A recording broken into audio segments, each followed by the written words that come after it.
Imagine you've just hit record on a crucial virtual meeting with a potential client, only to realize later that a loud air conditioner hum has basically drowned out the key insights.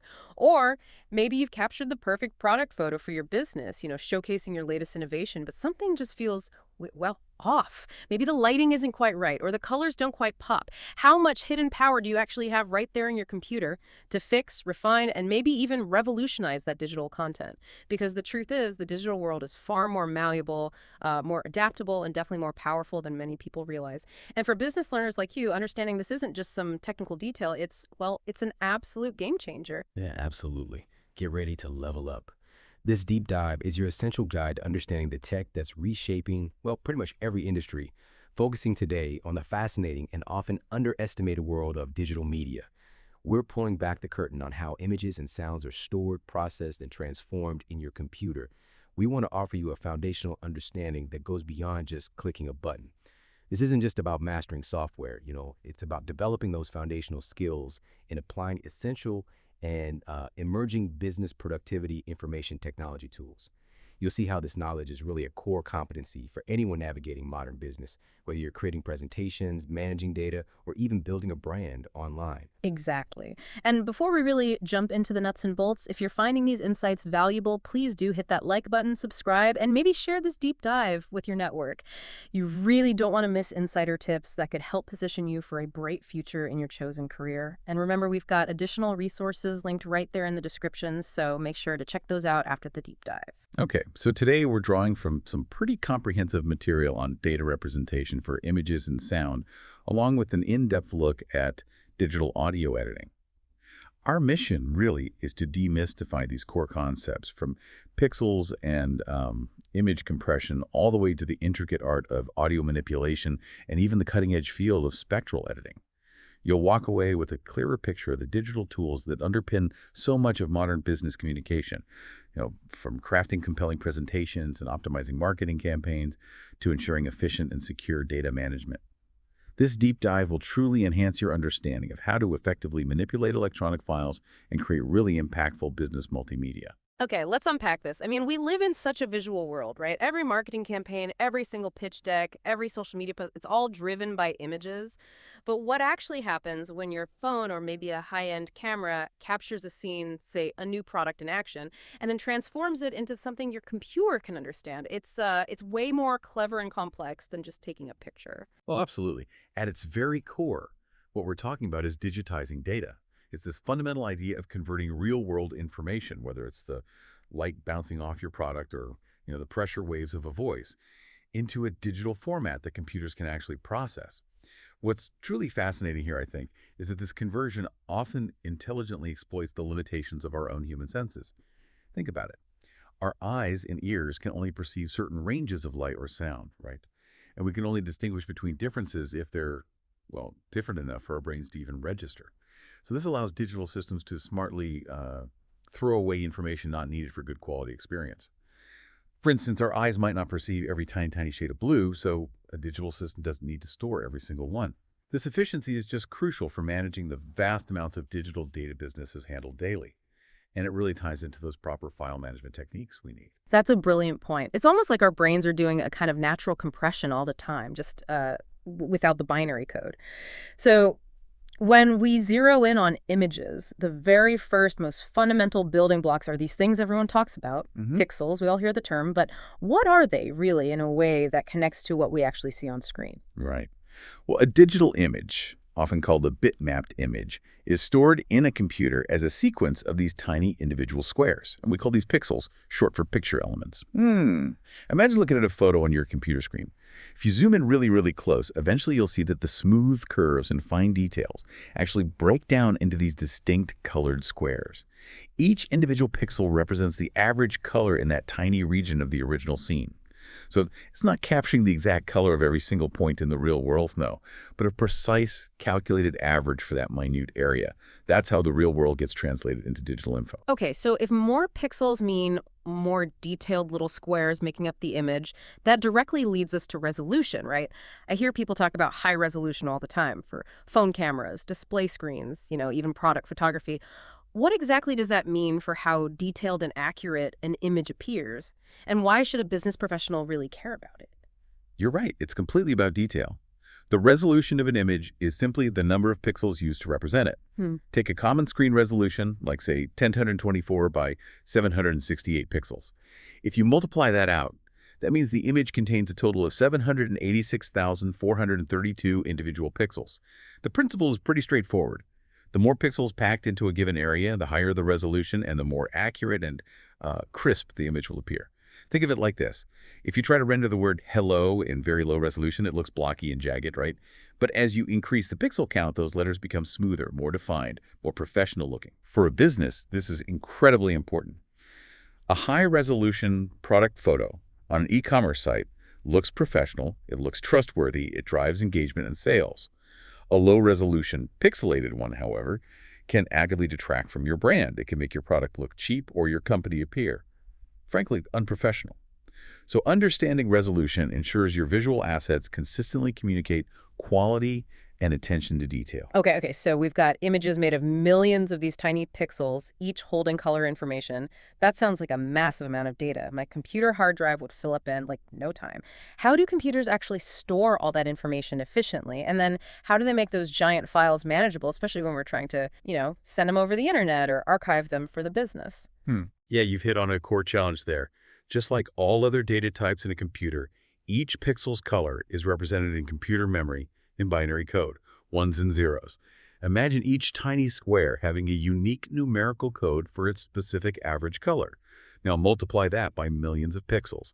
You quickly realize the absolute necessity of data compression for images. This is where we really leverage those limits of human visual perception we talked about earlier to manage large file sizes effectively. What's fascinating here are the two main types of compression. Each has distinct trade-offs that are really critical for business decision-making. First, there's lossy compression. The most common example we all use daily is JPEG. This is basically a suite of techniques that intelligently exploits human visual perception to throw away information not needed for good quality experience. The implication is that some data is permanently lost, forever. However, it's designed so that the lost information is either virtually unnoticeable or perfectly acceptable to the human eye for its intended purpose. This leads to significantly smaller file sizes, which is precisely why JPEGs are just ubiquitous for web images and social media. Fast load times are absolutely paramount for user experience, for search engine optimization, and ultimately for conversions. If your company website loads slowly because of huge image files, you're literally losing potential customers and revenue. Okay, so JPEG is like a smart editor that gets rid of the stuff our eyes probably won't miss, keeping the file size nice and small.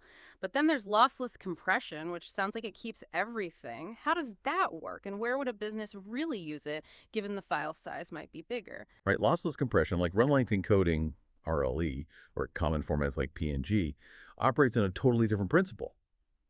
Instead of discarding data, it finds more efficient ways to describe the data. For RLE, for instance, instead of storing the 8-bit value for every single pixel, we store an 8-bit value along with how many of these identical values occur in a row, a run. Let's take a very simple example using just black and white pixels. Let's say 0 represents black and 255 represents white in an 8-bit color depth. If you have a sequence like 255, 0, 0, 0, 255, that's one white pixel, 3 black pixels, then one white pixel RLE wouldn't store 5 values. It would store it as something like 255, 1, 0, 3, 255, 1, C. 3 pairs of color and count instead of 5 individual values. This saves a lot of space when there are large contiguous runs of the same color. It's ideal for simple graphics like company logos, technical diagrams, or maybe screenshots with large uniform color areas, because the key is absolutely no data is lost. You can perfectly reconstruct the original image down to the very last pixel. That makes a lot of sense. Okay, so for me, as a business learner, maybe in BCIS 1305 or a similar course, why is understanding these different compression techniques so critical for my career beyond just, technical curiosity? Oh, it's absolutely crucial for managing your organization's digital assets effectively and developing those impactful business multimedia presentations. Whether you're choosing an image format for a website, maybe prioritizing quick load times with JPEG for photos versus perfect fidelity with a lossless format like PNG for a logo with transparent backgrounds, or preparing high-quality presentations for print or display, or archiving critical visual data like legal documents or product blueprints. These choices directly impact website performance, storage costs, brand perception, and even legal compliance. Knowing when to use lossy versus lossless compression helps you make informed strategic decisions about your digital content strategy. It ensures your visual communication is both effective and efficient. This knowledge directly helps you describe those fundamentals of IT concepts and software, and especially demonstrate proper file management techniques for all your electronic files. Okay, so beyond just pixels and compression, what else really defines a digital image for a business professional? We hear about JPGs, PNGs, GIFs, TIFFs, all these formats all the time. What's the strategic difference? When would I choose one over the other for a specific business application? That's a great question because the file format isn't just a technical detail, it really is a strategic decision. Let's quickly break down some of the most common ones and their business relevance. First, JPEG, Joint Photographic Experts Group. This is your workhorse for photographs. It uses that lossy compression we talked about, meaning it sacrifices some detail for much smaller file sizes. Business use case. Websites, definitely. Email, newsletter, social media posts, anywhere file size is critical for fast loading and good user experience. You'd use it for product photos, employee headshots, general marketing images. Right, the everyday stuff. Exactly. Then you have PNG, Portable Network Graphics. This is a lossless format, so it retains all the image data and it supports transparency. That's key. Business use case. Logos, icons, graphics that need to overlay other elements without that ugly white box around them. Also good for web graphics where you need sharp edges and no compression artifacts like infographics. But you do need to be mindful of larger file sizes for complex images compared to JPEG. Transparency is huge for logo. Graphics interchange format. Yeah. Another lossless format primarily known today for supporting simple animations and transparency. Its big limitation is it's limited to only 256 colors. Business use case. Oh. Those short looping animated marketing visuals you see on social media, sometimes in email campaigns, or for simple web icons, it's really not ideal for photos because of the color limitations. Got it. Animations, limited color. TIFF. Tagged image file format. Now, this is a high-quality lossless format, often used in professional printing and archiving. It produces very large files, though. Business use case. High-resolution images for print publications, think brochures, magazines, billboards. Also professional photography and long-term archival of critical visual assets where absolute fidelity is paramount. So, print quality, archiving, big files. Precisely. And finally, SVG. Scalable vector graphics. This one's different. Unlike all the others we've discussed, which are pixel-based or raster graphics, SVG is a vector graphic format. Instead of storing pixels, it stores mathematical descriptions of shapes, lines, and curves. Business use case. Logos, illustrations, icons, infographics. The huge advantage. SVGs are infinitely scalable without any loss of quality or pixelation. A logo designed as an SVG will look perfectly crisp on a tiny business card or a giant billboard. That makes it ideal for consistent brand identity across all media. Wow, okay, that distinction between pixel-based raster and vector-based graphics for SVG is really important. So if I'm designing a new company logo, it sounds like vector graphics like SVG would be the smart choice for that scalability. Is there a simple way to remember the difference between raster and vector? Absolutely. Think of it this way. Raster graphics, like your JPEGs, PNGs, GIFs, TIFFs, are like a mosaic made of tiny fixed-size tiles. Those are the pixels. If you try to make that mosaic bigger, the tiles themselves just get bigger, and you start to see the individual squares. It looks blurry or pixelated. These are best for photographs, where capturing millions of individual color points is essential. Okay, mosaic, tiles get bigger. Vector graphics, like SVGs, on the other hand, are more like a set of instructions. Draw a red circle of this radius here, then draw a blue line of this thickness there. When you scale a vector graphic, the software just redraws those instructions perfectly, no matter how big or small you make it. It always stays crisp and clear. This makes vector graphics ideal for sharp, clean illustrations, text, and especially logos, ensuring your brand image always looks professional and consistent. That's a key aspect of creating those effective business multimedia presentations. Hashtag 1.4 basic image manipulation for business impact. So armed with this understanding of pixels, compression, file formats, vector versus raster, what are some basic image manipulation techniques that every business learner should probably be comfortable with? Not just for aesthetics, but for genuine business impact. Yeah, even without being a graphic designer, understanding a few basic techniques can dramatically improve your digital content. Let's touch on a few key ones. First, cropping. This is just about selecting and keeping only a specific part of an image, cutting away unwanted edges or distractions. Business impact. It helps you focus the viewer's attention on the key subject, remove distracting elements in the background, and just generally improve composition. For a product photo, Cropping tightly around the product can really make it stand out. Focus the eye. Got it. Second, resizing. Simply changing the overall dimensions, the width and height of an image. Business impact. This is essential for optimizing images for different platforms. A large, high-resolution image meant for print needs to be resized to a much smaller, web-friendly version to ensure those fast loading times online. This also helps you demonstrate proper file management techniques, right? Because you're optimizing the file size for its intended use. Right. Different sizes for web versus print. Makes sense. Third, basic color correction or adjustment.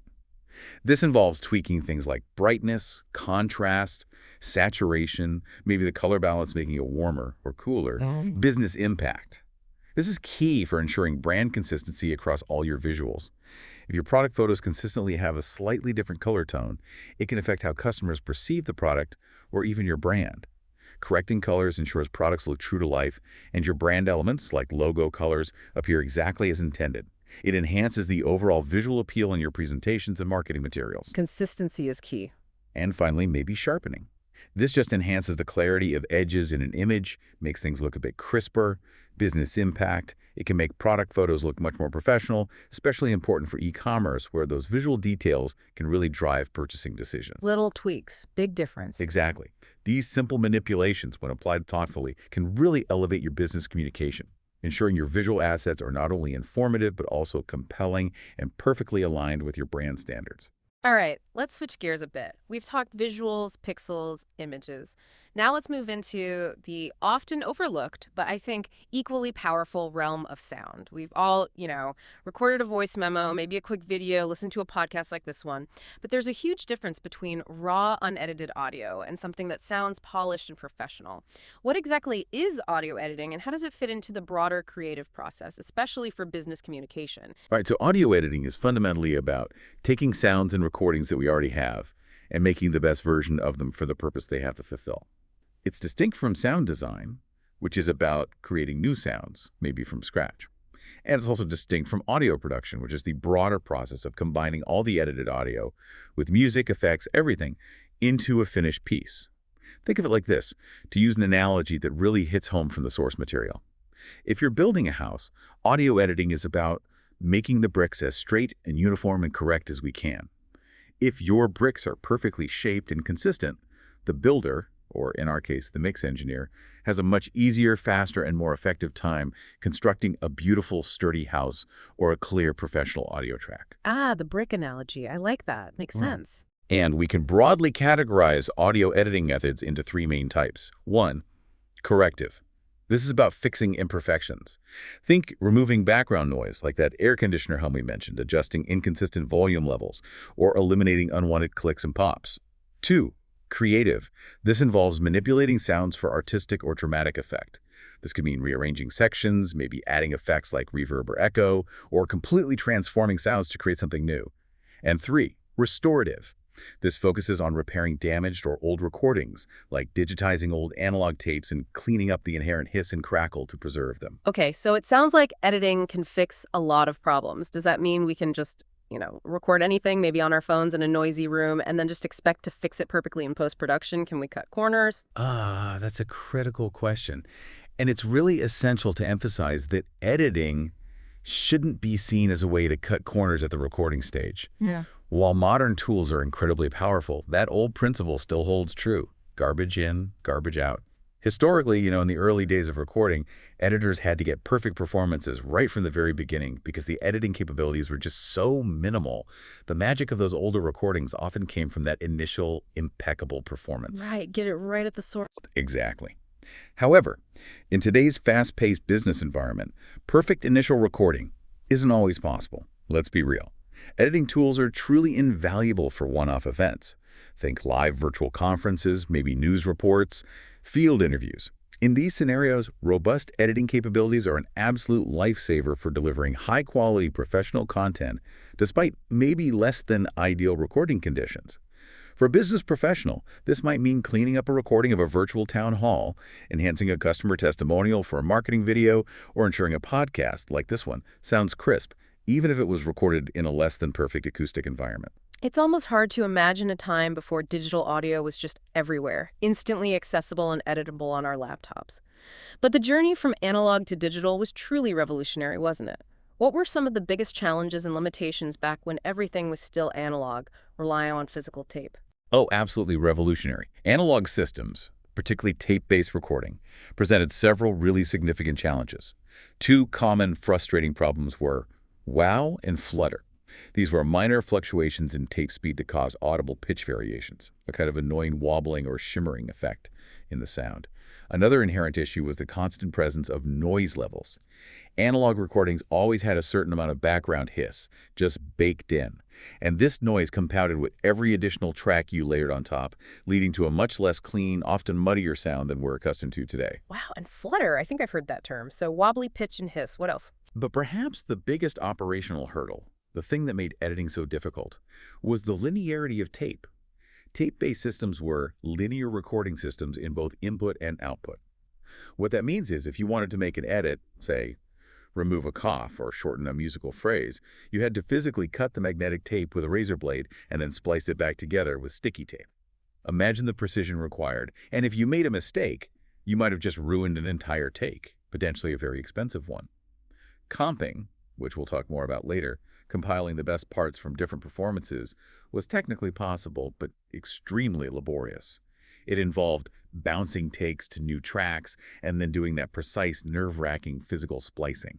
Changes between takes would have happened only between lines of a song or, perhaps, at best, between words, just because of the sheer difficulty of precision editing. That sounds incredibly tedious and, frankly, terrifying. Editing with a razor blade? Wow. So when did things really start to change? What brought about the dawn of digital audio that finally freed us from those physical limitations? Well, the initial shift really began with digital tape systems, like the ADAT, which was popular in the early 90s. This brought a much lower noise floor, finally getting rid of that pervasive analog hiss, and crucially, no quality loss when copying digital signals. Each copy was absolutely identical to the original. But even digital tape was still fundamentally a linear system. You were still bound by the sequential nature of tape when it came to editing. Still stuck going from start to finish on the tape. Exactly. The true revolution came with hard disk recording, epitomized by systems like the Radar system back in 1993. This was the real game changer because it introduced the non-linear editing process. For the very first time, editors could achieve sample-accurate editing and the ability to select, cut, copy, paste, and move sections of audio without any physical process at all. Just clicks on a screen. And here's where it gets really interesting for a business profession or anyone creating content.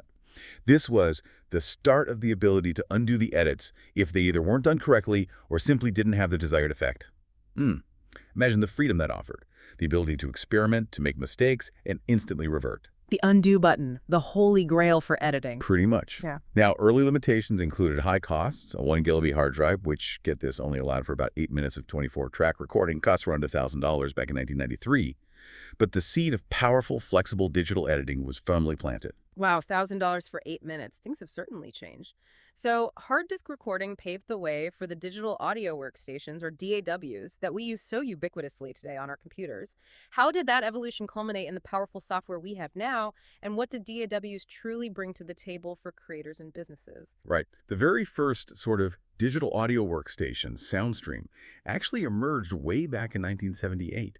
It used hard disks for storage and offered very basic editing, but it was largely text-based with a DOS interface. Not exactly user-friendly. However, as storage prices just plummeted and computing power increased exponentially through the 90s, software sequencers that previously only handled MIDI data began to add robust audio recording capabilities. This marked the true birth of the modern DI on personal computers and Macs. The advent of DOS software was, simply put, a total game changer for both the recording and editing processes. It offered far greater track counts, limited really only by your computer's processing power. It offered almost stupidly easy cutting and pasting that took seconds instead of minutes, maybe even hours, and significantly greater editing options, which were vastly expandable through third-party plugins. Modern DAWs now provide higher quality than the 1981 CD standard, delivering really pristine audio. While there were still dedicated audio-only editors like Steinberg's Wavelab, Sony SoundForge, the free option Audacity, and Adobe Audition, most modern DAWs are now studio staples. They often combine audio and MIDI sequencing with advanced, non-destructive editing capabilities that are incredibly powerful and, frankly, quite intuitive once you learn them. That's an amazing journey, isn't it? From physical tape and razor blades to the sophisticated software just sitting on our laptops. So, what does this entire history mean for you, our business learner, right now, in terms of practical application? Why should they care about this history? Well, understanding this evolution really helps you appreciate the incredible capabilities and, importantly, the cost-effectiveness of modern digital audio tools. Businesses today heavily rely on digital audio for everything imaginable: marketing content, training videos, internal communications, podcasts, professional-grade voiceovers for presentations. The list goes on. The flexibility, the precision, and the sheer power of DAWs translate directly into efficiency and vast creative potential for your digital assets. For instance, creating those professional-sounding presentations, integrating high-quality audio into web-based technologies, maybe for ethical business research, or producing engaging multimedia content for internal training all rely on these tools. This knowledge fundamentally helps you describe the fundamentals of IT concepts and software, and especially to effectively manipulate electronic files and create impactful business multimedia presentations, all without the prohibitive costs and limitations of those old analog studios. Okay, now that we've journeyed through the history, let's talk about the real meat and potatoes, the bread and butter of digital audio editing. These are the basic operations we probably perform all the time, but as we've just heard, they were once incredibly complex and risky. I'm talking about the fundamental actions: cutting, copying, pasting, and moving audio around. These are indeed the most fundamental techniques. They're the building blocks of almost any audio editing task you'll undertake. What now takes literally seconds with the flick of a wrist and a few well-placed mouse clicks would have, as we said, taken many minutes, if not more, and been far more costly and risky on multitrack tape. Just picture that physical tape splicing again. It involves a razor blade, slowly running the tape spools back and forth just to find the exact spot, and then painstakingly connecting it with sticky tape. And even then, there was always the risk of an audible change in the sound, or even a jarring thump if the alignment wasn't absolutely perfect. Modern DAWs have completely eliminated this physical headache and the associated risk. Yeah, the thought of editing with a razor blade still makes me cringe a little. So how do DAWs enhance this basic workflow now, making it so much more powerful for us today? Well, the biggest enhancement, arguably, is the sheer freedom for experimentation. With the ubiquitous undo command, editors now have a great deal of scope to just try things out. There's simply no fear of ruining a costly reel of tape or permanently destroying a performance. Furthermore, modern DAWs offer a greater range of non-destructive operations compared to even older digital recorders. This means generally you're not permanently altering the original audio file. Any changes are layered on top, easily reversible. And when it comes to compiling the best parts from different takes, DAWs make it incredibly easy to precisely edit even in the middle of a single word or note, allowing you to craft a seamless, perfect final performance from maybe imperfect raw material. Non-destructive is key there. Freedom to experiment. Exactly. However, a crucial point here, one that can trip up even experienced editors sometimes, is the distinction between visual versus audible editing. While DAWs offer astounding sub-millisecond accuracy, up to 11/100th of a millisecond at a high sample rate, like 96 kHz, and the visuals are fantastic for identifying zero crossing points, where the waveform crosses the center line, ideal for clean, click-free cuts. You must be careful about making decisions based on what things look like rather than how they sound. For precise positioning, particularly for the start of a sound, it is actually better to use your ears. Trust your ears. For example, drums often have a clear timing reference because of their sharp instant attack, which makes visual placement easier. But sounds like vocals or brass instruments often have a slower attack, meaning the start of the visible waveform isn't necessarily the precise audible start of the sound. That makes visual placement tricky and potentially inaccurate. That's a critical insight. Don't let your eyes trick your ears, especially when precision really matters. What about when you're editing multiple tracks at once, like a whole band recording, or maybe multiple speakers in a conference call recording? Right? This introduces multiple track editing considerations.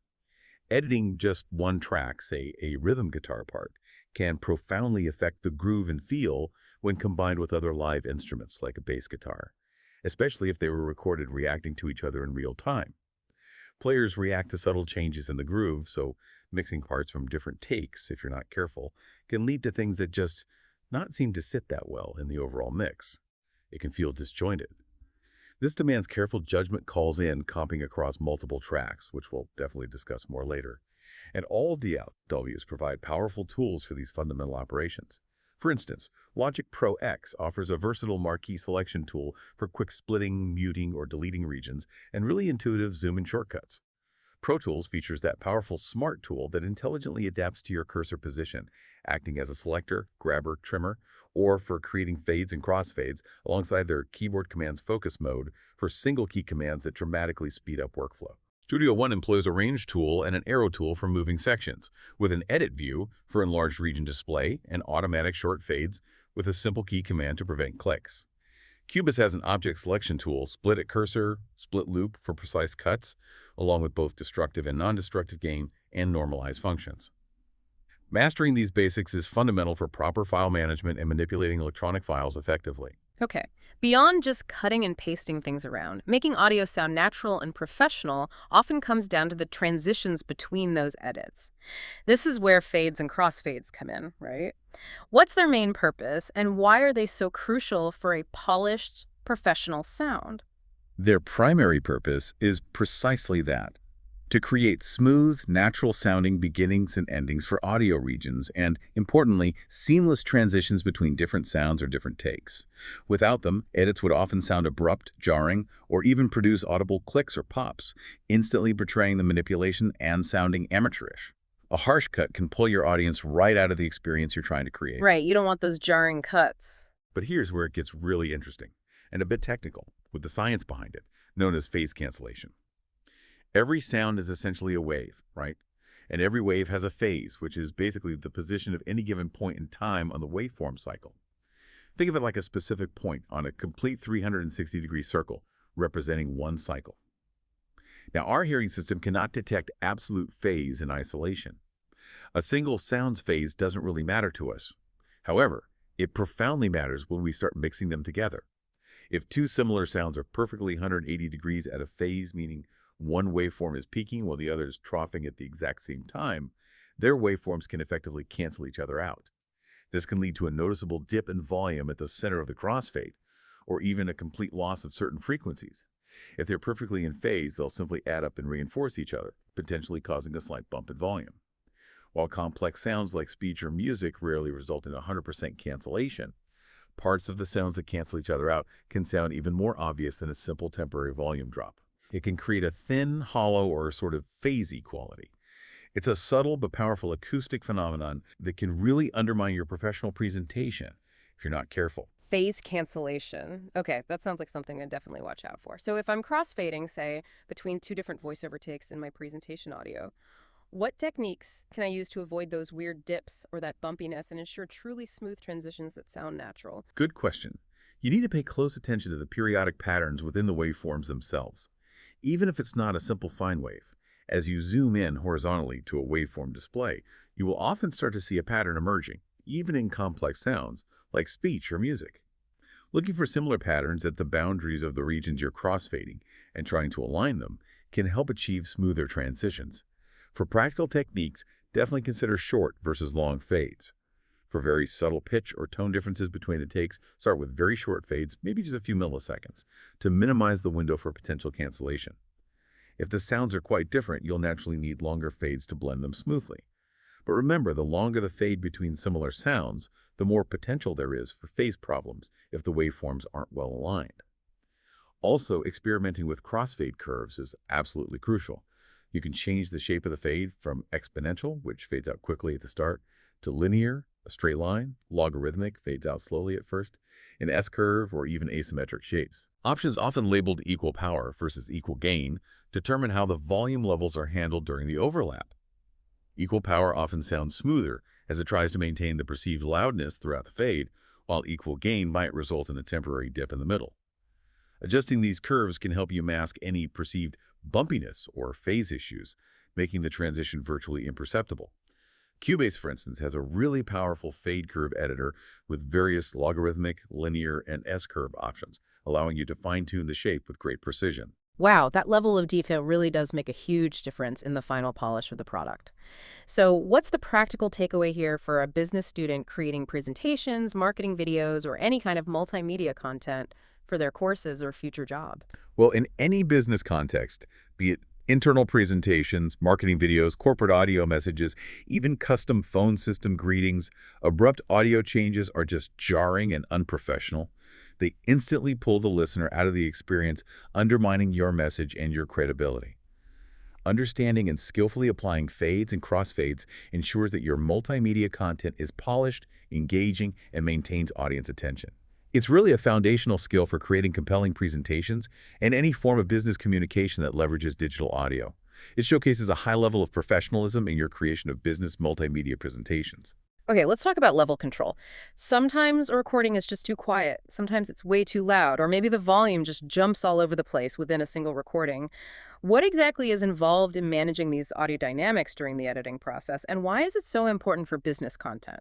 Right, level control is simply the process of adjusting the amplitude or loudness of audio signals.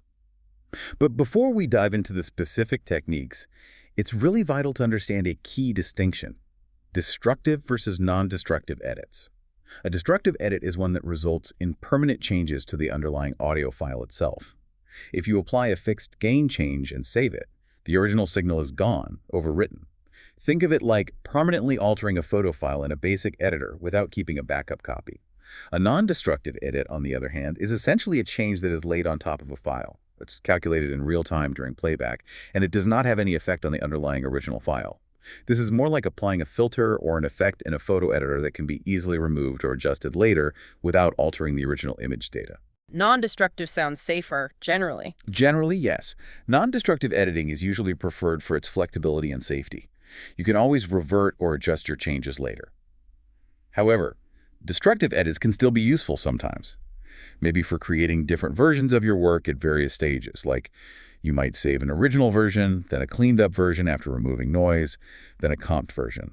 This gives you distinct checkpoints in your workflow. Okay, that makes sense. So why bother with detailed level control during the editing stage if many of these adjustments can also be done during the mixing stage later on? Is it just about workflow, or is there something deeper? That's a perceptive question, and it's absolutely about more than just workflow. While many level adjustments do happen in the final mixing stage, certain fundamental issues are really best addressed as early as possible during editing.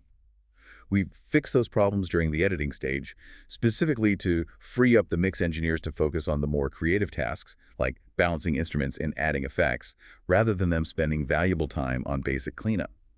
The two most common areas where precise level control is absolutely necessary during editing are cleaning up background noise, maybe by attenuating or silencing quiet sections between speech, and achieving consistency in comp tracks, especially if you're cross-fading in the middle of sounds where the levels between takes might subtly shift. Right, get the basics solid first. Exactly. And there are various types of non-destructive level control available in most DAWs. Static control involves adding a gain offset, which consistently adds or subtracts a fixed number of decibels from the playback level of a specific audio region or clip. You just need to be aware that changing the level like this before certain plugins can affect how level-dependent plugins, like compressors or noise gates down the line, react to the signal. Variable control uses gain envelopes or automation lanes to create changes over time. This allows for gradual increases, fade-ins, or decreases, fade-outs, or very specific targeted adjustments to particular parts of a file, like ducking background music slightly whenever a narrator speaks. Finally, there's automatic level control. This includes functions like normalization, which aims to make a recording as loud as it can be without clipping. It works by finding the absolute loudest peak in the selected audio and then increasing the entire file's volume proportionally until that single peak hits the maximum safe level, usually 0 dBFSS. Another incredibly useful automatic tool is strip silence, or sometimes called remove silence. This automatically identifies and removes sections of audio that fall below a certain volume threshold you set. This is great for isolating speech, removing background hums or noise in the quiet sections between phrases, or cleaning up drum tracks by removing spill between hits. Automatic tools sound handy. Can you give us some quick examples of these level control tools in different DAWs that a business learner might encounter? Certainly. In Logic, you have Region Gain right in the inspector for easy non-destructive level adjustment, along with built-in normalize and strip silence functions that are easily accessible from menus. Pro Tools offers Clip Gain as a very powerful non-destructive tool that affects individual regions or clips visually on the timeline, plus standard normalize and gain options in its audio suite menu. Studio One features normalize, gain, and strip silence functions, and its arrow tool allows you to visually adjust region volume envelopes. You see a little square at the top center of a region you can drag up or down for a non-destructive gain offset. Cubase provides both destructive gain and normalize functions for fixed adjustments, but also a real-time volume handle on clips that applies a gain offset during playback and visually updates the waveform overview to reflect your changes, which is quite intuitive. Okay, this all seems incredibly critical for any kind of business communication using audio. What's the bottom line practical takeaway for our learners here? Effective level control ensures that your audio is clear, consistent, and completely free of distracting fluctuations in volume. This is absolutely vital for professional-sounding voiceovers in presentations, podcasts, training videos, marketing materials, any multimedia content your business produces. Inconsistent audio levels can quickly disengage an audience, making your message less impactful and, frankly, making your brand seem less professional. Mastering these fundamentals guarantees a polished professional output, showcasing proper file management and presentation skills, and ultimately enhances your ability to create compelling business multimedia presentations that truly resonate with your audience. All right, we've covered the basics of cuts, fades, and levels. But now let's explore some of the more advanced techniques that really allow editors to craft a truly perfect performance, even if the original takes weren't quite there. The first one is comping. It sounds a bit technical, but I understand it's basically about assembling the very best parts from multiple recorded takes. That's exactly right. Comping, short for compiling, involves meticulously selecting the best sections from multiple recorded performances or takes and seamlessly stitching them together into a single, cohesive, hopefully perfect track. This is where a lot of the magic truly happens in modern production, especially for vocals, but also for instrumental solos or even rhythmic parts. In a studio environment, you often face a kind of trade-off. Is it better to have a performer who is, let's say, 50% perfect 100% of the time, meaning they're consistently okay, but might need extensive post-production work for timing, pitch, dynamics? Or is it better to have someone who is 100% perfect 50% of the time? Someone who delivers brilliant moments scattered across several takes, which you can then compile. Many professionals actually prefer the latter scenario, because comping and perhaps moving a few parts around will have less potential risk of artifacts and other unwanted side effects compared to doing extensive time stretching or heavy pitch correction, which can introduce unnatural sonic qualities if overdone. This makes the editor's job potentially more efficient and the final result often cleaner and more natural sounding. Okay, so comping vocals especially sounds like it's a huge deal in modern music production, and maybe even for getting that perfect voiceover take in a business setting. Why is it so significant, and what really goes into making it sound totally seamless, like it was all done in one go? Well, vocal comping is definitely one of the greatest assets that you can have as an editor, especially because, let's face it, the vocalist is the absolute key feature in most modern music, and a clear, confident voice is paramount in business communication. The ultimate goal is always to make it sound like the vocals were all recorded in one perfect take, even if it's actually an assembly of 10 or 20 different segments from various takes.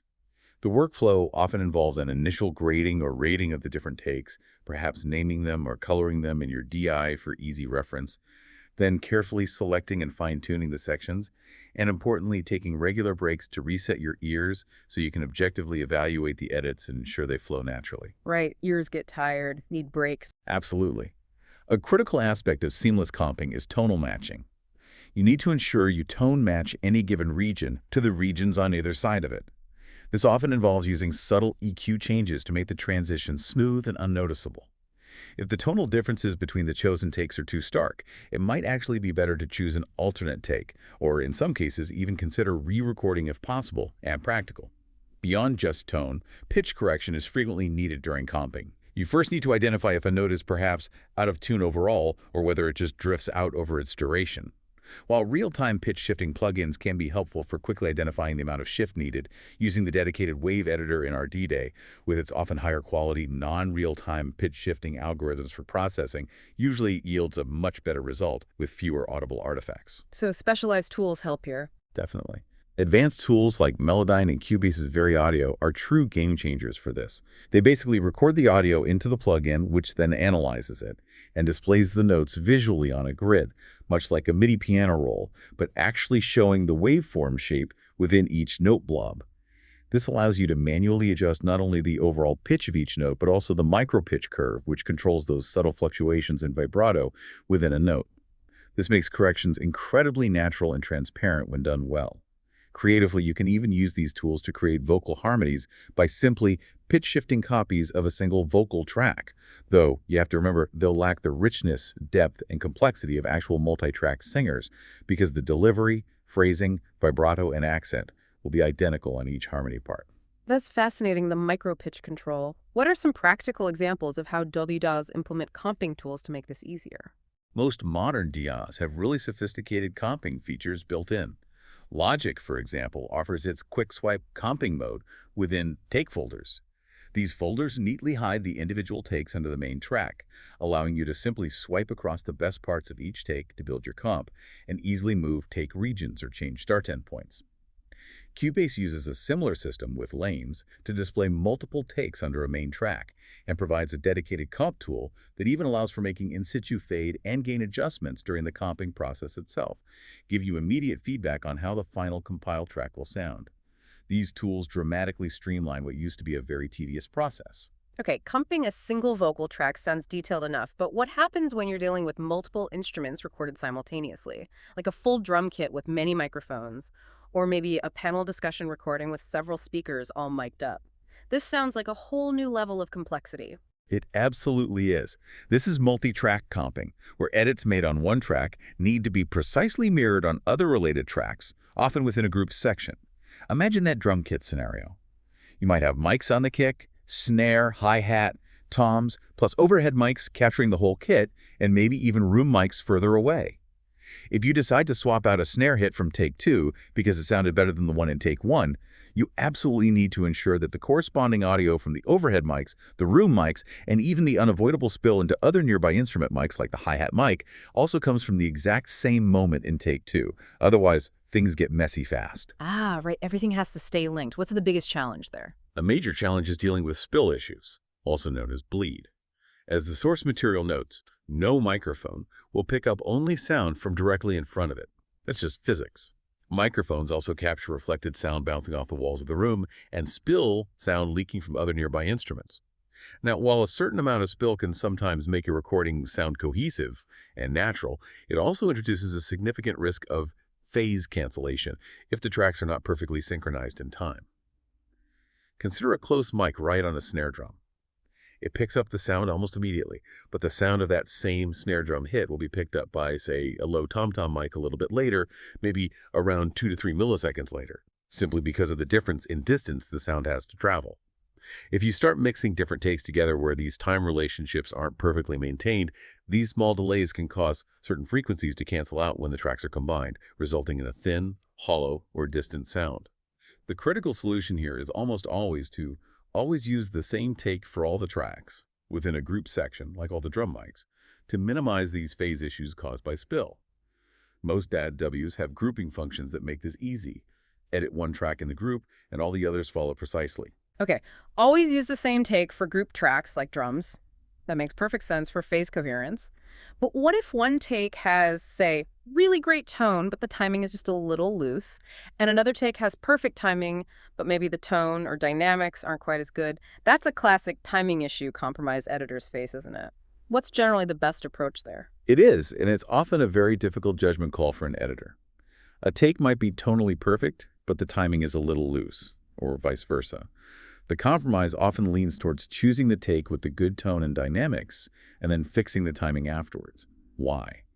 Because generally, time stretching, correcting pitch, and matching up tone between takes carries more risk of introducing unwanted artifacts or unnatural sounds, especially if the changes are significant.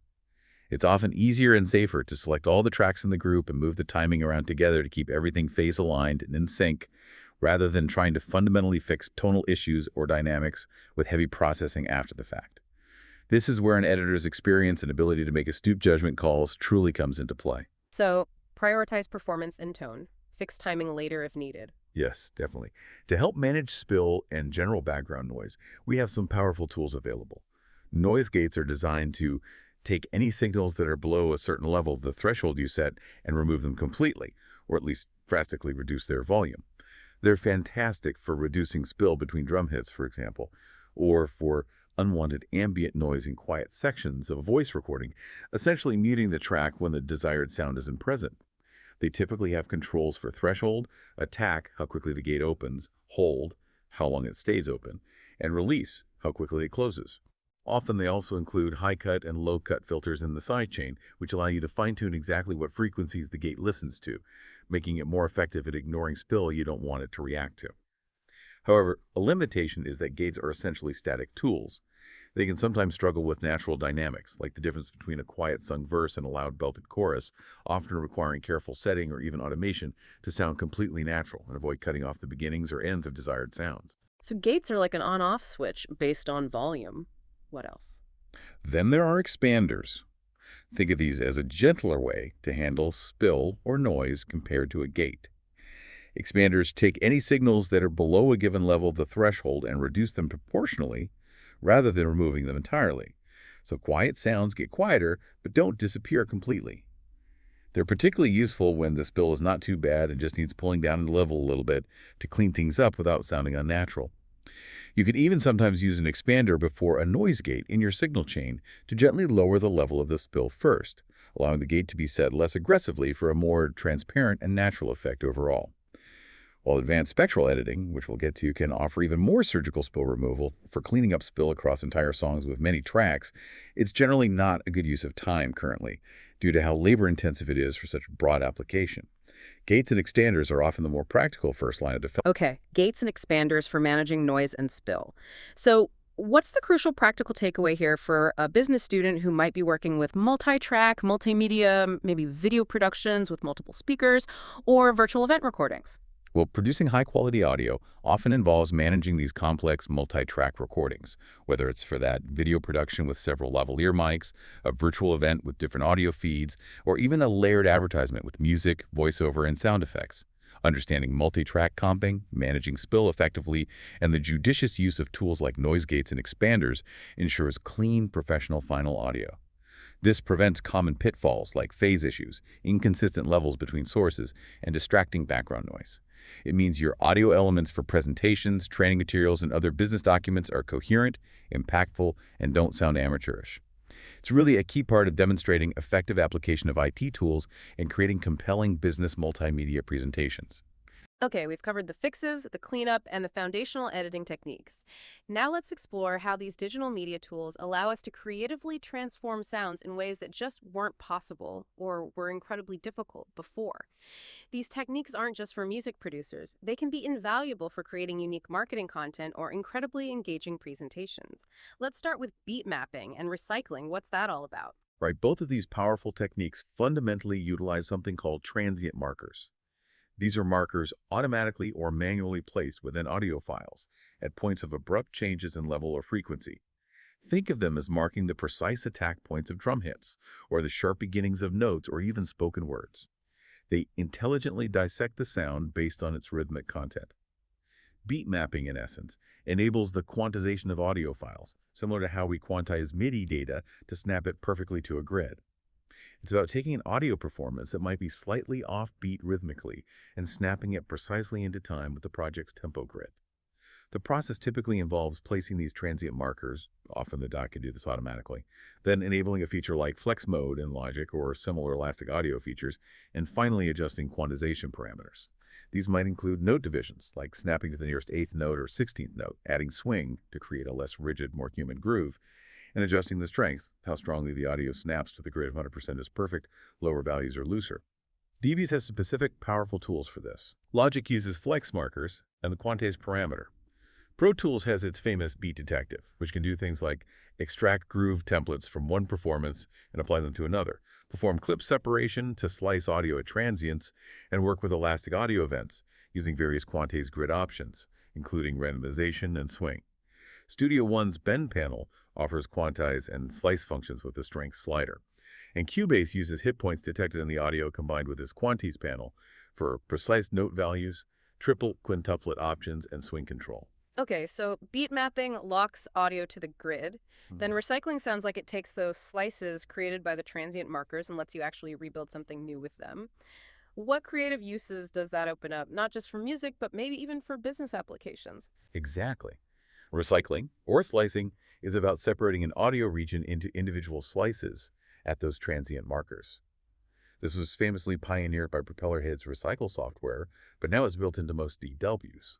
This opens up a world of creative possibilities. First, timing correction on a micro level. You can adjust the timing of each individual slice independently, fixing small rhythmic imperfections with incredible precision. Second, rearranging. This is where it gets really fun. You can change the order of the slices entirely to create completely new rhythms or grooves out of the original material. With MIDI and samplers, this means you can load the slices into a sampler and then play a new groove on a keyboard, using the original drum sounds, for example. Third, dynamic control. Because each slice can often be triggered by a MIDI note, you can change the MIDI note velocity to alter the volume of individual slices, adding dynamic expressiveness or changing the emphasis of the rhythm. And fourth, layering. You can quickly layer drum sounds using built-in samplers like Cubase's Groove Agent 1, which can automatically assign the detected slices to different pads for quick playback, triggering, and arrangement. Playing drums on a keyboard using slices of a real drum loop. That's cool. It is. However, it's important to remember a limitation. Generally, a single static sample slice will never be able to replicate the subtleties of a real drum performance. Hitting a drum the same way twice never sounds exactly the same. More advanced drum samplers use techniques like round-robin sample playback, where triggering the same note cycles through multiple slightly different samples recorded at the same velocity, which adds a lot more realism. Okay, that makes sense. So for a business learner, how can these rhythmic manipulation techniques, beat mapping and recycling slicing, be applied to something practical, like marketing materials or presentations? Well, for creating impactful marketing jingles, maybe dynamic background music loops for videos, or even interactive web content, beat mapping and recycling offer powerful ways to adapt, customize, and create unique rhythmic elements from existing audio sources, like stock music loops. You could perfectly time a voiceover narration so that key words land precisely on the beat of a music bed, ensuring maximum impact. Or you could adapt a generic stock audio loop to fit your brand's specific rhythmic feel and energy. This enhances brand identity and message delivery, making your multimedia content stand out and feel much more custom and professional. It's really a sophisticated way to create business multimedia presentations that truly engage the listener on a rhythmic level. All right, another incredibly powerful tool, maybe one people have heard of, is time stretching. This is where you can change the duration of an audio clip, make it longer or shorter without altering its pitch. This sounds like it almost defies the laws of physics a bit. What's the secret behind it, and how do we avoid making things sound robotic or, weird and artifacty? Yeah, it does seem like magic sometimes, but it's actually a very sophisticated application of advanced digital signal processing algorithms. The core challenge, as the source material points out, is that no real-world sounds conform to that mathematical perfection of simple, repeating waveforms like a pure sine wave. So simply repeating tiny cycles of a complex sound to make it longer just doesn't work. It would sound choppy, glitchy, and very strange. The key principles behind modern time stretching involve complex algorithms that meticulously analyze the audio. They determine its fundamental frequency, its various harmonics, overtones, and crucially how these components change over the duration of the sound. Critically, these algorithms understand that transients at the start of sounds are crucial to defining the sonic identity. Think about the sharp snap of a snare drum or the pluck of a guitar string. Modern tools are designed to detect these sharp attack points and often try to exclude these from the overall stretching process or handle them separately to preserve the sound's original character and punch, preventing that dreaded softening of a transient, which would make a drum hit sound mushy or indistinct. Different algorithms are also highly optimized for specific types of audio material. You might choose a monophonic algorithm for a single vocal or instrument line, a polyphonic one for complex chords or mixed music, a percussive or rhythmic one for drum loops, or a general complex one for full mixes. Choosing the right algorithm is key to minimizing audible artifacts like a slight phasey quality or a robotic synthesized sound. Choosing the right algorithm is key. Got it. So how do we actually do this in practice within our DWs? Are there different methods, and what are the trade-offs we need to be aware of? You can approach this in a few ways. There's actually a very basic, almost manual form of time stretching, harking back to the principles of granular synthesis.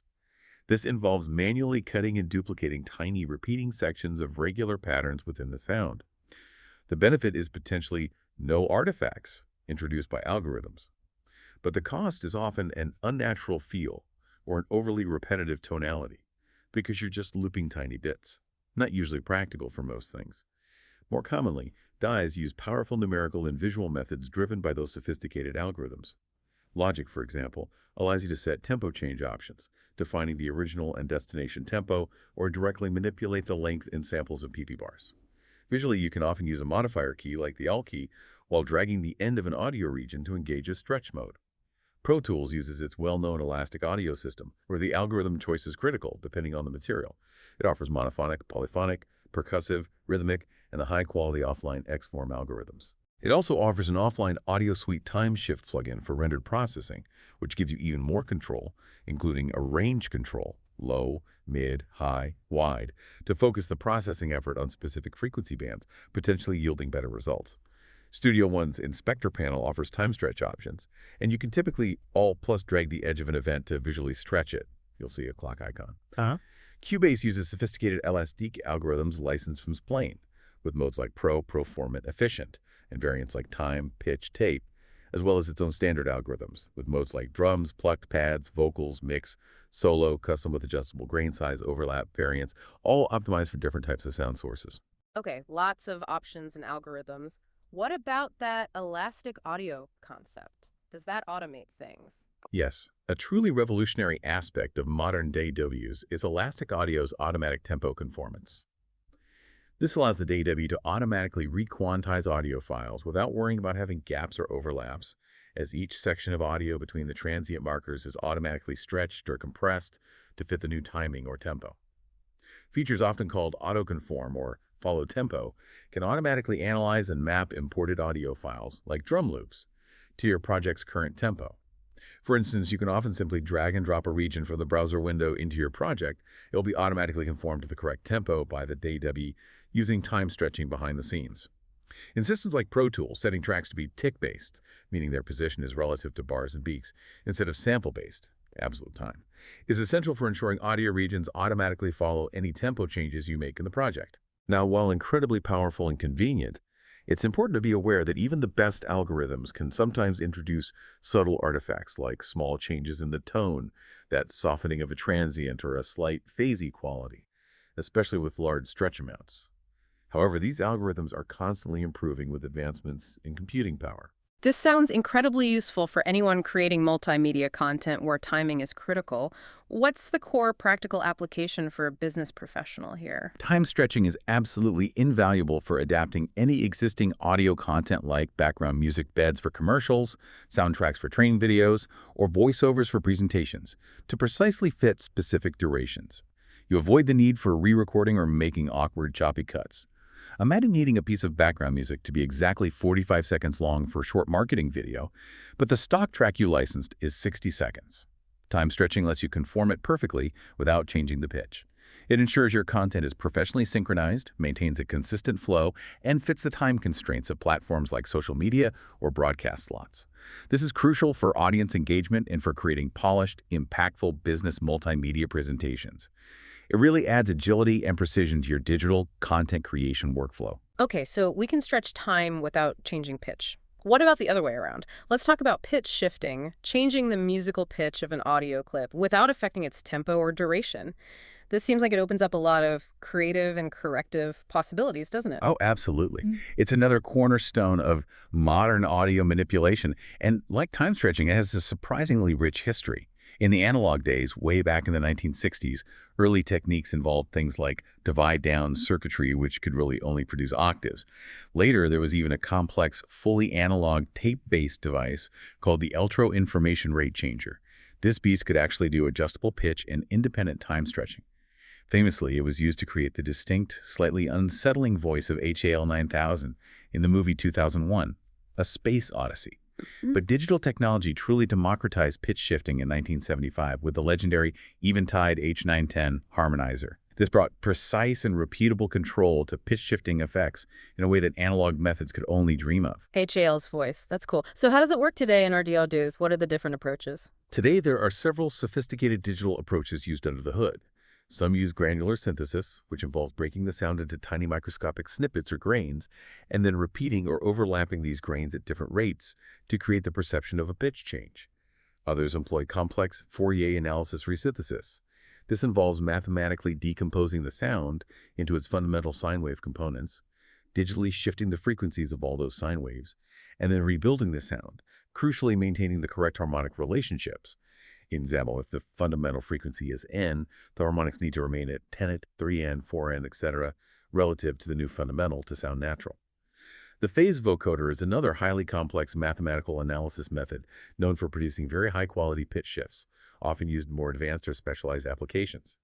And then we have dedicated tools built into DAWs, or as plugins, like Melodyne, Auto-Tune, and Cubase's VariAudio, which offer incredible visual control. They often allow for the retuning of polyphonic audio, so you can potentially fix one sour note within a guitar chord, which is amazing technology, especially in advanced versions of Melodyne.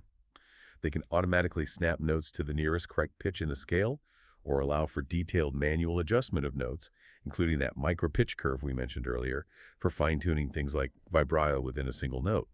Some tools, like Antares Pitch Map, even allow MIDI input, where you can play the desired melody on a MIDI keyboard, and the plugin will try to shift the audio to match those notes, streamlining the process of correcting or creatively altering harmonies. Polyphonic pitch correction. That's wild. But just like time stretching, this sounds like it could easily make things sound unnatural if not handled carefully. You mentioned formants earlier. Why are they so incredibly important for making pitch-shifted audio, especially human voices, sound natural? Yes, formants. They are absolutely crucial for preserving the natural timbre or the characteristic tonal quality of a sound. Formants are what make a violin sound like a violin and a flute sound like a flute, or what makes your voice sound distinctly like your voice.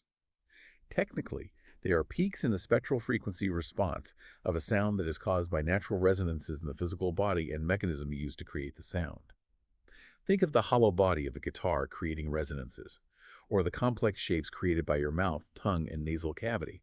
When you speak, these physical characteristics create distinct resonant frequency peaks, largely independent of the fundamental pitch being produced.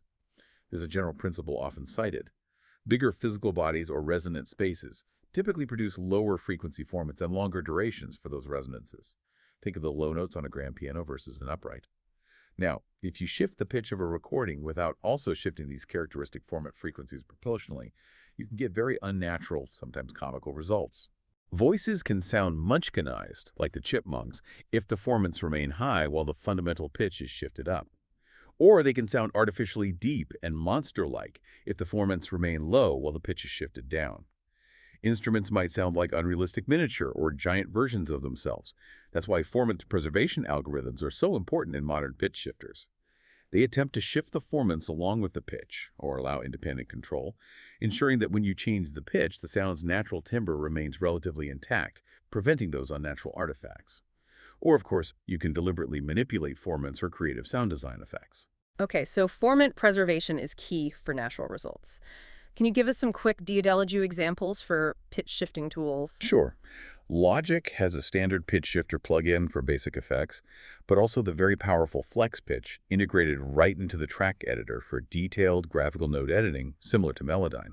Studio One features simple transpose, plus -24 semitones, and fine-tune, plus -100 cents parameters right in the inspector panel for quick adjustments. Its solo time stretch algorithm also includes built-in formant correction when used for pitch changes, and it has deep integration with Melodyne if you own it.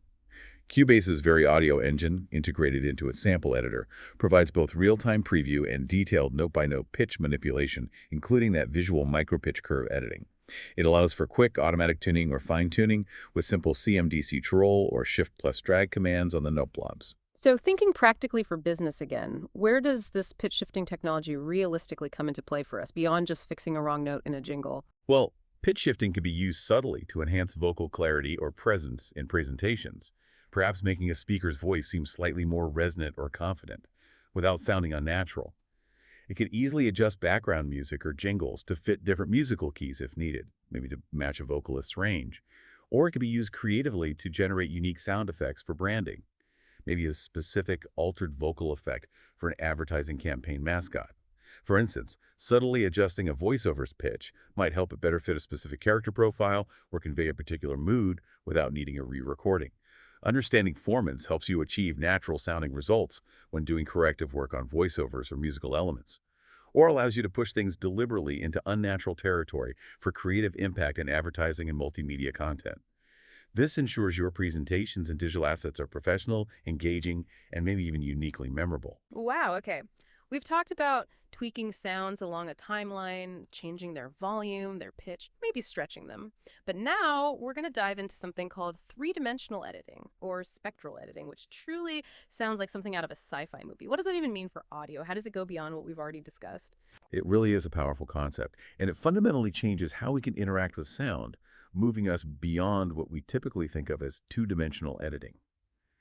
Traditionally, think about it. When you copy or move an entire audio region, you're affecting the whole sound along the time axis. That's a basic one-dimensional edit, right? Changing the overall gain or volume of a region is also essentially one-dimensional. When you use volume automation, where the gain changes over time, that's two-dimensional. You have amplitude varying over the time dimension.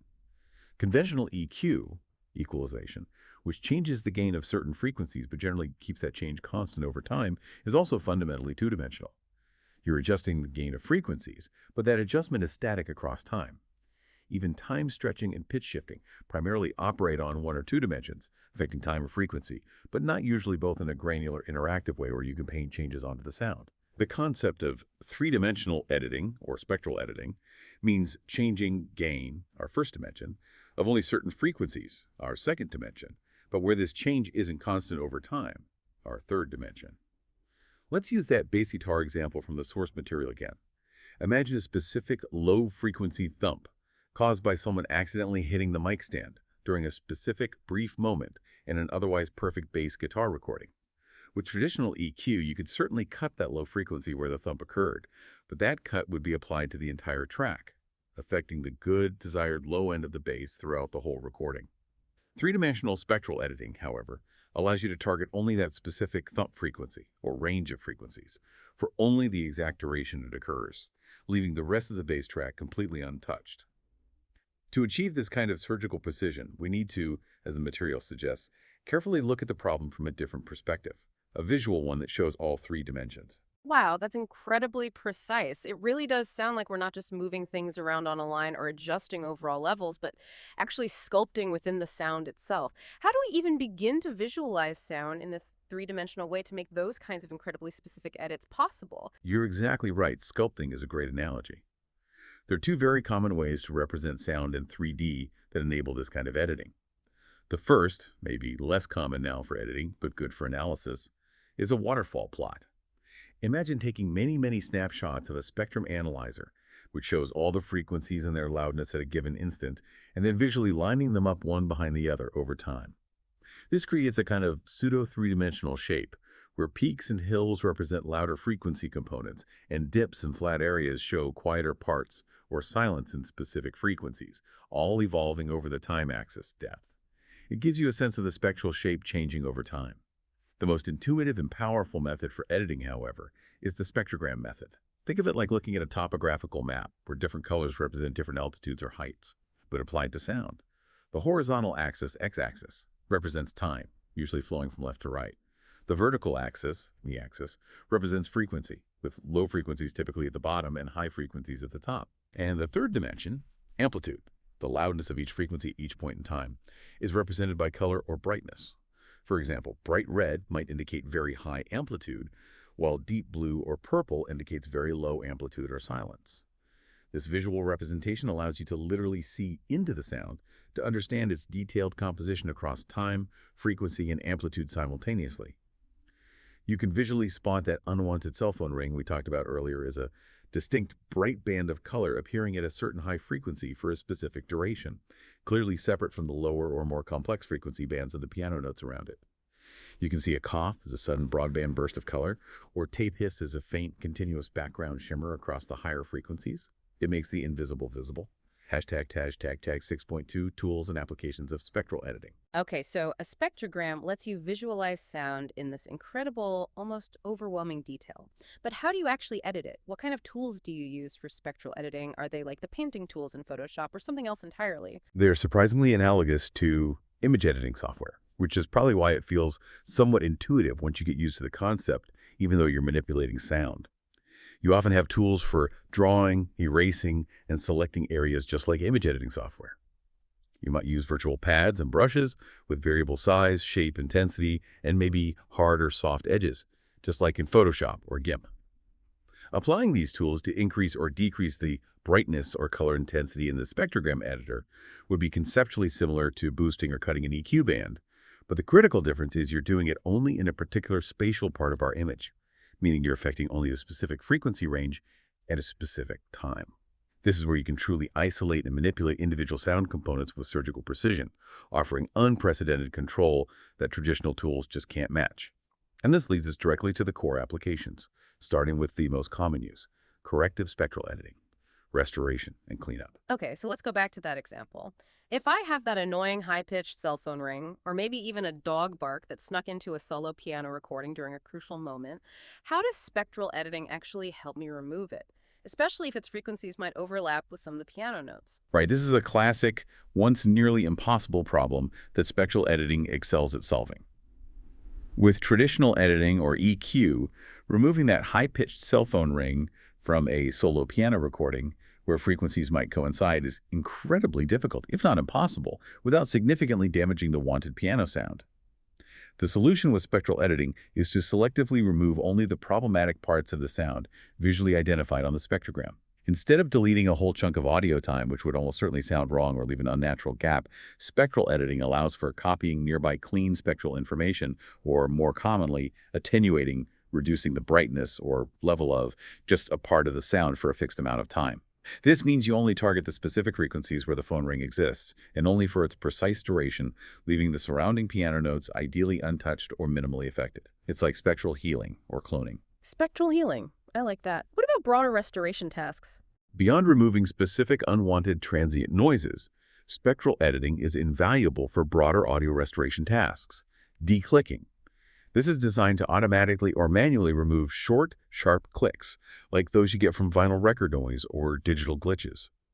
Good declicking tools often have adjustable threshold and strength controls, and crucially, an option to let you listen to just the clicks that are being removed. This helps ensure you're not inadvertently removing desirable sharp transients from the music, like drum hits. You can often search for similar click events to find and eliminate all of them efficiently. Decrackling. Similar in principle to declicking, but specifically designed to remove more continuous crackle noise, also common in older vinyl recordings or damaged tape. It usually has similar threshold and amount controls, though listening to just remove crackle might be less informative here. Denoising. This tackles more consistent background noise like tape hiss, air conditioner hum, computer fan noise, or general room tone. It typically requires the software to learn a noise profile from a section of the recording that contains only the noise, like a moment of silence before speaking starts. More intelligent systems can even adapt to noise that changes slightly over time. Hum removal. This specifically targets the very distinct frequencies, usually 50 Hz or 60 Hz depending on the region's power grid, and their harmonics, 100 and 120 Hz, 150, 180 Hz, etc., of mains hum caused by electrical interference. Spectral editors allow for creating almost infinitely narrow bandwidth filters, much sharper than typical EQs, and applying much higher gain reduction precisely on those hum frequencies, allowing for extremely precise and transparent removal of hum without affecting nearby musical bass notes, for example. And declipping. This is a truly remarkable capability found in some advanced restoration tools. It attempts to recover audio from recordings that were distorted because the dynamic range has been exceeded, basically recorded too hot or loud, causing the tops and bottoms of the waveforms to be flattened or clipped. The software tries to intelligently reconstruct the peaks of the waveform that were lost, restoring some of the original dynamics and reducing the harsh distortion. It's not always perfect, but it can sometimes salvage otherwise unusable recordings. That's incredible. It really does sound like you can potentially rescue almost any problematic recording that would otherwise be unusable for, say, a critical business presentation or a marketing campaign video. But what about using spectral editing for purely creative purposes, for actually transforming sound in ways we can't even imagine with normal tools? Here's where it really pushes the boundaries, moving from just restoration and cleanup into true artistry and sound design. Creative spectral editing opens up completely new sonic possibilities. Compression with precision. We talked about traditional compressors being full-range processors, or, at best, multi-band with fixed frequency bands, which can sometimes affect too much of the sound, even if only a narrow frequency range is causing the peak. A spectral editor allows you to select incredibly specific, even irregularly shaped frequency ranges over time. For example, as the source material suggests, you could select the entire frequency range at the start of the kick drum sound, but then narrow the selection down as the kick drum progresses, to apply compression or gain reduction only to the specific evolving elements of that drum hit. This offers far more accurate, potentially transparent dynamic control than traditional methods, creating otherworldly sounds. This is where spectral editing gets truly wild and experimental. Extreme time stretching or pitch shifting applied within the spectral domain, often referred to collectively as the Paul stretch effect, after the software that popularized it, can create intense spectral smearing and produce vast shimmering soundscapes from even simple source audio. Think of those widely shared examples like Justin Bieber 800% slower on YouTube, which transforms a pop song into an ethereal ambient piece. You can perform precise harmonic manipulation, selectively removing or boosting specific harmonics of a sound to completely change its fundamental essence or timbre. Imagine creating a surreal world where even numbered harmonics didn't exist for a particular sound effect. Or you could apply time-variable spectral stretching or compression, where maybe the harmonics of a sound start compressed tightly around a single frequency and then gradually spread out over time, creating unique evolution from something like a near sine wave into a rich, complex sound. Wow. Spectral smearing, removing harmonics. That's a mind-bending stuff. It is. And beyond restoration and creative sound design, spectral editing is also absolutely crucial in highly specialized fields like forensic audio. This involves the investigation of crime and the preparation of evidence for legal proceedings. It includes tasks like verifying the authenticity of recordings, has it been tampered with, enhancing the intelligibility of very faint or noisy speech, performing forensic phonetics, analyzing speech patterns, and even voice biometrics, speaker identification. It's used on recordings from emergency calls, mobile phone audio recovered as evidence, CCTV footage with audio, trying to decipher faint voices caught on recordings, analyzing aircraft black box recorders, and much more. That's a mind-blowing range of applications, isn't it? From fixing an accidental phone ring in a meeting recording to potentially uncovering critical criminal evidence. What's the practical takeaway for our business learners here, even if they're probably not going to become forensic audio experts anytime soon? Well, spectral editing definitely represents a high-level skill, typically for those working deeply with audio, whether it's in security and forensics, broadcast, post-production for film, or advanced multimedia production. It enables truly unprecedented control over sound, making previously impossible fixes potentially possible, and opening doors for genuinely innovative sound design in advertising, film, interactive experiences, and game audio. For business, imagine the impact of being able to surgically remove a specific, highly distracting noise from a critical recording of an executive interview or a customer testimonial that couldn't be re-recorded. Or consider the potential for creating truly unique and memorable audio branding, a sonic logo that simply couldn't be achieved with conventional tools. This demonstrates the very cutting edge of applying information technology tools to enhance communication, allowing you to salvage valuable assets that might otherwise be lost and create truly distinctive business multimedia presentations or marketing materials. We've seen the incredible power that digital media manipulation gives us, from perfecting images to literally sculpting sound in 3 dimensions with spectral editing. But as these tools become even more sophisticated, driven by AI and machine learning, they also open up new frontiers, like demixing, and inevitably raise some profound ethical and legal questions we need to consider. Let's start with demixing, this idea of unmixing a complete finished audio track back into its individual instruments or vocal components. Is that really possible today, or is it still mostly science fiction? Demixing. It's a really hot topic, and the answer is typically nuanced, often described as something like yes with an if and no with a but. The current reality is, yes, it does work, in that it will allow you to remove certain sounds, or isolate certain sounds, from a complete stereo mix to some degree.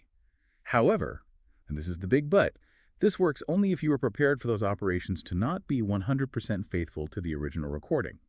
The sounds that get extracted often sound slightly watery and washy, or perhaps a bit phasey.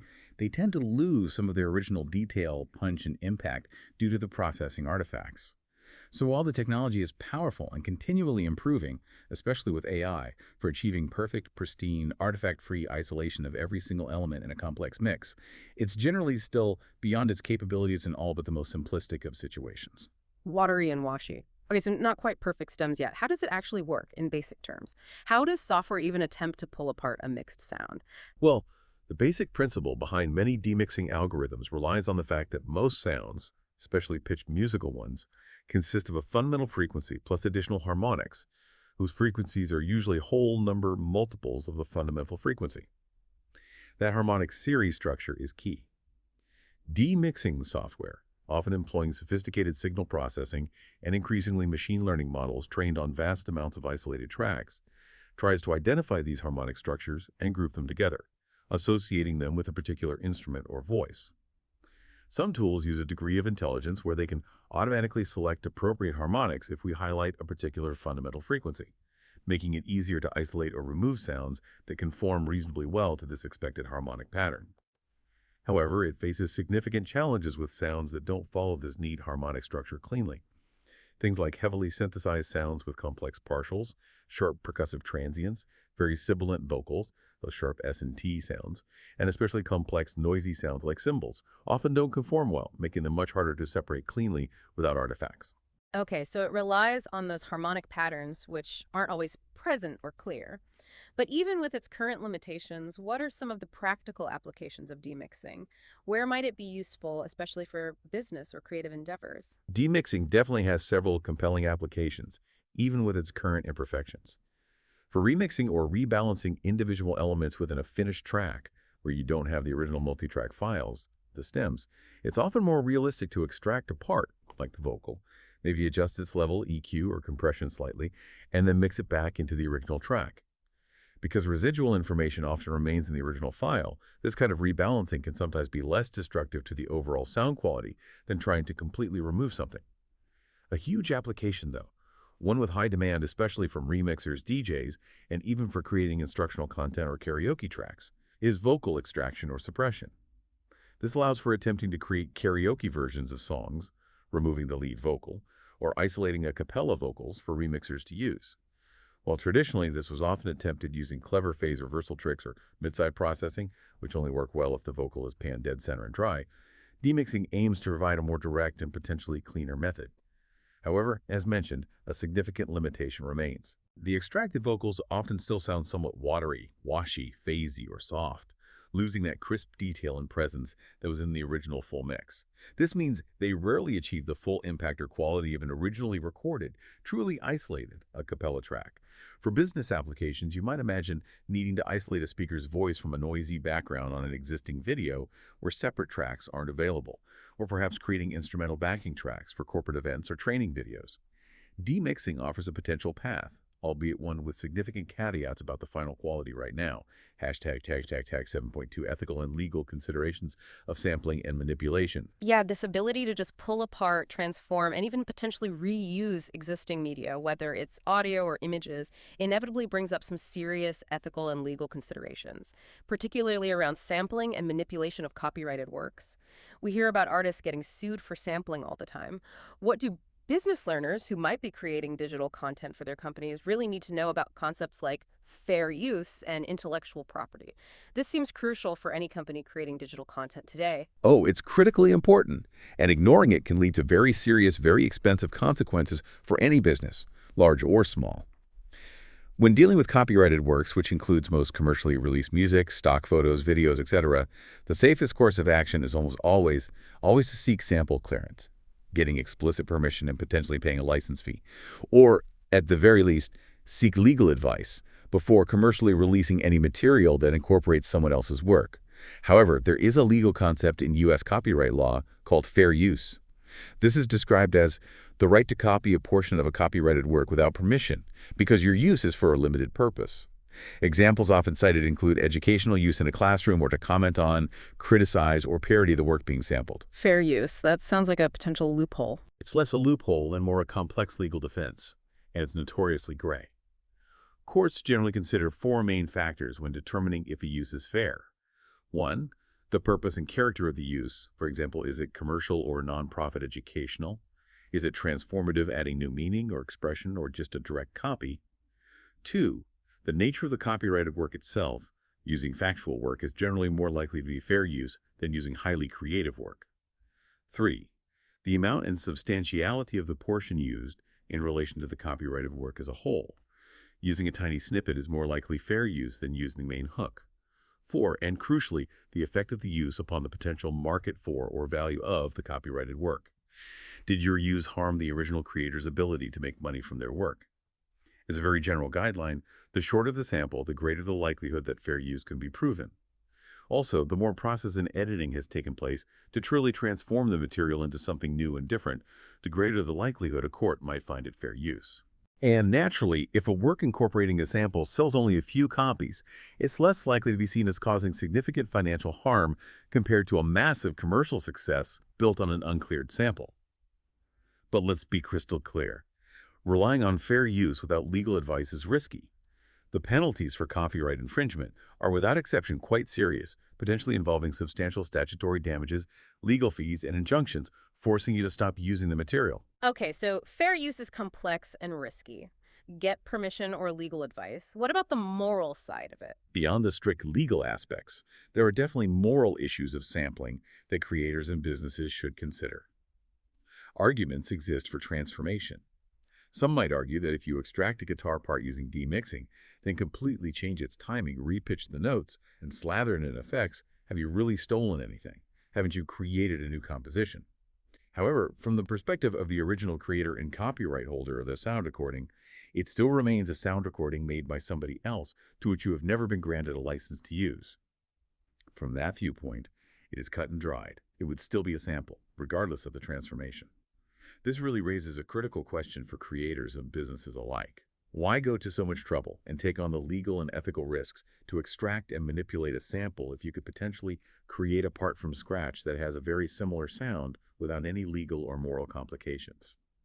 For business content creation, this means understanding the provenance, the source, and licensing status of all your digital assets, from background music to stock images and video clips, is absolutely paramount. It's essential for avoiding legal pitfalls and upholding ethical business research and creation practices. That's a really powerful reminder, isn't it, that these powerful tools come with significant responsibility. What's the ultimate practical takeaway for a business student working with digital media here, trying to stay on the right side of the line? The bottom line is that the incredible ability to manipulate digital media comes with profound responsibility. Whether you're creating marketing content, internal training materials, client presentations, or any public-facing communication, thoroughly understanding copyright, fair use, and its limitations, and the broader ethics of transforming existing digital assets is absolutely paramount. It's essential for avoiding potentially crippling legal issues, protecting your company's brand reputation, and maintaining your own professional integrity. This is a key aspect of conducting ethical business research and responsibly applying information technology tools. It ensures you demonstrate proper file management techniques for all your digital assets, including licensing information, and helps foster a culture of integrity within your future organization. Hashtag tag 7.3. Using and abusing audio editing techniques, creative abuses. Okay, we've explored the incredible technical capabilities, from basic edits to spectral sculpting, and we've definitely touched on the critical, ethical, and legal responsibilities that come with that power. But let's end on a high note of pure creativity. How do these advanced audio editing techniques allow artists, sound designers, and maybe even forward-thinking marketers to truly push the boundaries of sound, maybe even to the point of abusing the tools in a wonderfully creative way to create something entirely new and unexpected? Absolutely. Yeah. This is where editors become true sonic alchemists, using these tools not just for correction or cleanup, but for profound artistic expression and sonic exploration. Extreme transformations using these tools can go far, far beyond just achieving natural sounds. Extreme time stretching or pitch shifting, for example, when pushed deliberately to their limits, can create very atmospheric effects that still retain an element, maybe just a ghostly hint of the original sound. Think again of that Paul stretch effect, which uses intense spectral smearing to stretch audio by huge multiples, transforming even simple sounds into vast, evolving, shimmering soundscapes. The original source might be completely unrecognizable, but it creates a unique, organic-feeling texture that couldn't be achieved otherwise. Spectral smearing. Sounds evocative. What else? You can also create fascinating polyrhythmic effects through creative comping or slicing. Imagine taking several completely unrelated audio files, placing them into layers, and then comping them at random, or maybe according to some complex, unexpected pattern. The source material suggests this can bring some very inspiring results, creating intricate, evolving rhythmic textures that might be impossible to program or perform conventionally. Spectral editing, as we discussed, offers perhaps the greatest amount of sonic manipulation potential for this kind of creative abuse.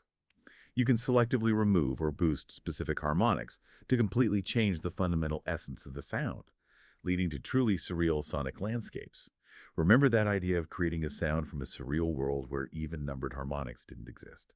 Or you could apply non-harmonic stretching, perhaps using pitch-shifting tools in a way they weren't intended, to create sounds where the harmonics are deliberately not exact multiples of the fundamental frequency. This can create a sense of unreality and unease, perfect for specific spot effects in film sound design or gaming audio.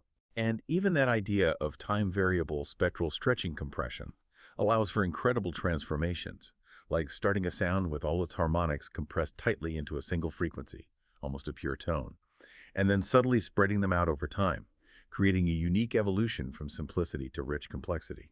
These techniques sound incredibly experimental, maybe even a bit avant-garde, but definitely cutting edge. What's the ultimate practical takeaway for our business learners about these creative abuses, even if they're not likely to be designing Hollywood movie soundtracks next week? Right. While these advanced techniques are often experimental and perhaps most frequently used by niche creative professionals like sound designers or electronic musicians, they really highlight the incredible depth of possibility and the truly transformative power embedded in modern digital media manipulation tools. For creative agencies, for game development studios, for film production houses, or for companies involved in innovative marketing campaigns, understanding that these capabilities exist can lead to genuinely distinctive and impactful digital content. Content that captures attention, evokes specific emotions, and conveys messages in unique and memorable ways. It really shows that the digital canvas, both visual and auditory, is increasingly limited only by imagination and skill. Mastering these tools, even conceptually, is about more than just correction or basic assembly. It's about unlocking boundless creative expression and sophisticated problem-solving capabilities. This ultimately enhances your potential ability to create truly compelling business multimedia presentations and integrate various business software applications in novel and impactful ways in the future. Hashtag outro. So we've taken a really fascinating journey today, haven't we? From the fundamental pixels that make up an image and define its quality and file size, all the way to the intricate dance of waveforms in audio. We have explored how a simple, annoying background hum can be surgically removed, or how a vocal performance can be perfected, compiled, and even creatively transformed. What might have once seemed like some kind of inaccessible magic happening behind the screen, hopefully, you now understand as a series of deliberate, powerful techniques that bring digital media to life and offer immense practical value for countless business applications.